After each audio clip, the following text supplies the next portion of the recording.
नमस्ते। हरेक सफल रेस्टुरेन्टको पछाडि एउटा दमदार कथा लुकेको हुन्छ, होइन त? आज हामी यस्तै एउटा संस्थापकको कथा खोज्दैछौँ जसले आफ्नो समर्पण र स्वादले पूरै शहरको मन जिते। हामी कुरा गर्दैछौँ बल्टिमोरको, जहाँ एउटा नाम पाककला जगतमा छुट्टै पहिचान बनेको छ। यो त्यस्तो नाम हो जुन त्यहाँका स्थानीयहरूको लागि अथेन्टिक स्वाद र गजबको क्वालिटीको अर्को नाम नै हो। तर यहाँ एउटा एकदमै महत्त्वपूर्ण प्रश्न उठ्छ, आखिर कसरी एक आप्रवासी उद्यमीले यत्रो ठूलो पाककला साम्राज्य खडा गर्न सके? ल आउनुहोस्, यो गजबको प्रेरणादायी यात्रालाई अलि नजिकबाट हेरौँ। ल सुरु गरौँ बल्टिमोरको एउटा इन्स्टिट्युसनबाट, माउन्ट एभरेस्ट रेस्टुरेन्ट एन्ड बारको पछाडि। को हुनुहुन्छ त? उहाँ हुनुहुन्छ हाम्रो कथाका मुख्य पात्र, मालिक अनि शेफ अमर बहादुर छन्त्याल। उहाँ नै हुनुहुन्छ यो प्रिय गन्तव्यको पछाडिको असली शक्ति।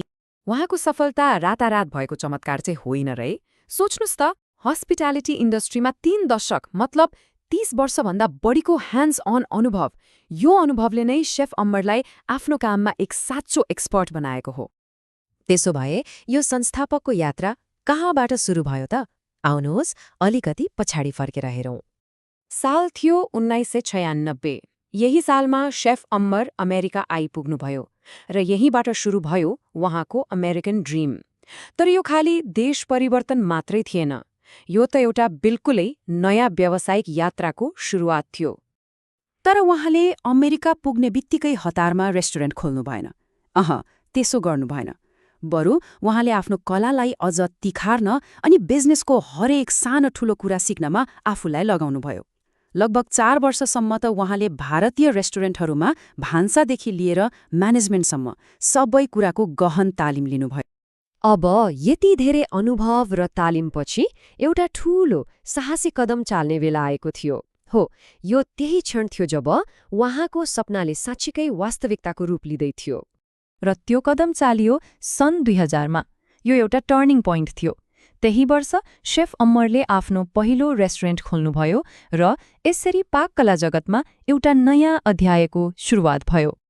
अनि रेस्टुरेन्टको नाम माउन्ट एभरेस्ट। तर किन यही नाम त? किनकि यो नाम हाम्रो सगरमाथाबाट प्रेरित थियो, जुन उत्कृष्टता, शक्ति र विश्वव्यापी पहिचानको प्रतीक हो। र यही सोचले आज पनि यो ब्रान्डलाई गाइड गरिरहेको छ। ल अब कुरा गरौँ सफलताका स्तम्भहरूको।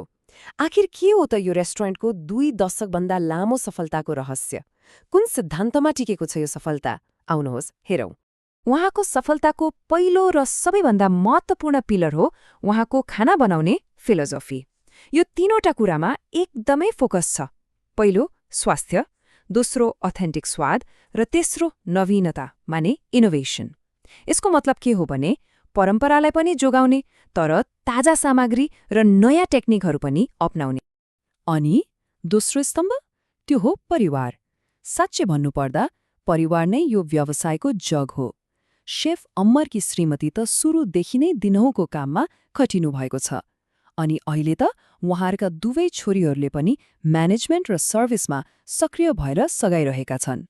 हो, यही पारिवारिक संलग्नताले गर्दा नै ब्रान्डमा एउटा निरन्तरता र विश्वास कायम छ।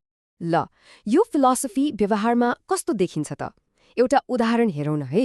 उहाँहरूको एकदमै पपुलर डिश चिकन टिक्का। उहाँहरू अथेन्टिक कुकिङ मेथडमा कति प्रतिबद्ध हुनुहुन्छ भन्ने कुरा यहाँबाट थाहा हुन्छ। यो चिकन टिक्का बनाउन प्रयोग हुने तन्दुरको तापक्रम 500 डिग्री फ्यारेनहाइटभन्दा पनि बढी हुन्छ। यति धेरै तापक्रमले के गर्छ त? यसले मासुको स्वादलाई भित्रै लक गरिदिन्छ। अनि यो तरिकाको फाइदा? रिजल्ट हो एउटा हेल्थ कन्सियस क्लासिक डिश। यो फ्याट फ्री छ, प्रोटिनले भरिपूर्ण छ अनि स्वाद त एकदमै गजबको। हेर्नुस् त, यसरी स्वास्थ्य र स्वादको फिलोसफीलाई व्यवहारमा उतारिएको छ। ओके, एउटा सफल फर्मुला त बन्यो, तर अब प्रश्न आउँछ यसलाई समयसँगै कसरी एक्सप्यान्ड गरियो त? एउटा रेस्टुरेन्टबाट यो एउटा पुरै ब्रान्ड कसरी बन्यो? यो टाइमलाइन हेर्नुस् त, यसले ब्रान्डको कस्तो इम्प्रेसिभ र कन्सिस्टेन्ट ग्रोथ देखाउँछ। सन् 2000मा पहिलो लोकेसन, त्यसपछि 2008मा दोस्रो, 2012मा तेस्रो, 2016मा चौथो र हालसालै 2022मा 5औं लोकेसन। यो त निरन्तर कडा परिश्रम र क्वालिटी मेन्टेन गरेको जिउँदो जाग्दो प्रमाण हो। र आजको दिनमा यो ब्रान्ड बाल्टिमोरको एउटा अभिन्न अङ्ग बनिसकेको छ। अहिले उहाँहरूका 2 मुख्य लोकेसनहरू चलिरहेका छन्, एउटा ह्याम्पटनमा र अर्को इनर हार्बरमा, जहाँ लोकलहरू र बाहिरबाट आउने टुरिस्टहरूले उही अर्थेन्टिक स्वादको मजा लिइरहेका छन्। र अन्तमा यो कथाले हामीलाई एउटा गहिरो प्रश्न सोच्न बाध्य बनाउँछ। आखिर एन्टरप्रेन्योरशिपमा सफल हुनको लागि सबैभन्दा महत्त्वपूर्ण इन्ग्रिडियन्ट के होला? के त्यो निरन्तर लागिरहने पर्सिभियरेन्स हो, या एउटा क्लियर भिजन, कि परिवारको सपोर्ट? शायद शेफ अमरको यात्राले देखाउँछ कि सफलता यी सबैको एउटा शक्तिशाली मिश्रण हो।